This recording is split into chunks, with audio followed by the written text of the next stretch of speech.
Ngayong araw, gagawa tayo ng 100,000 pesos na kapa na ibibigay natin. Tara mga mare, samahan niyo kami. So, eto na nga mga mare, yung 100,000 na ibibigay natin sa kapatid ko na ikakasal. So, surprisahin namin siya mga mare. Hindi niya alam na meron kaming ibibigay sa kanya na ganito kalaking pera. Actually mga mare, itong pagbibigay ng 100,000 ay napag-usapan na naming mag-asawa. At alam niyo ba mga mare, yung asawa ko pa talaga yung nakaisip na bibigyan ko ng 100,000 yung kapatid ko kapag ikakasal sila. Oo mga mare, yung asawa ko pa talaga yung unang nakaisip na bibigyan sila ng ganito kalaking pera sa tuwing ikakasal sila. At napaisip na lang ako mga mare na sobrang swerte ko sa asawa ko kasi hindi siya madamot at sobrang supportive siya pagdating sa pamilya ko. Kung meron kayong ganyang asawa mga mare na kahit meron ka ng pamilya ay hindi siya nagdadamot at tinuturing na sarili niyang pamilya yung pamilya mo. At yan mga mare ay dapat nyo talagang ipagpasalamat sa Diyos. So ayan nga mga mare, dito ay binibilang ko kung saktong 100,000 nga ba talaga tong ibibigay namin kasi baka magkulang at baka mapahiya kami doon. Kung nagtatanong kayo mga mare kung bakit kailangan pa naming bigyan sila ng 100,000 every time na magpapakasal sila, simple lang mga mare dahil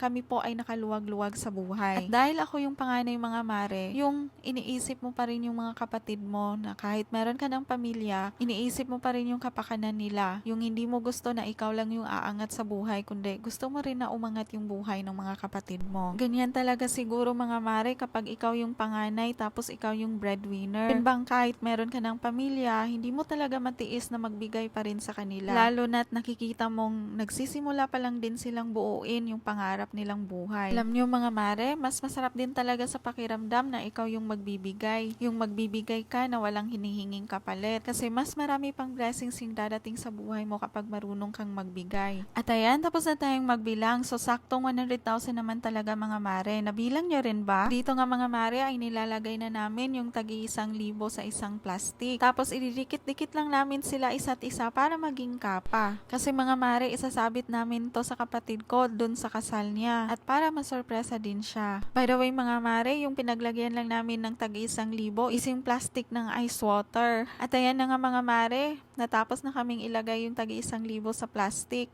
Tapos ayan naman, prepare naman namin yung para sa kapa.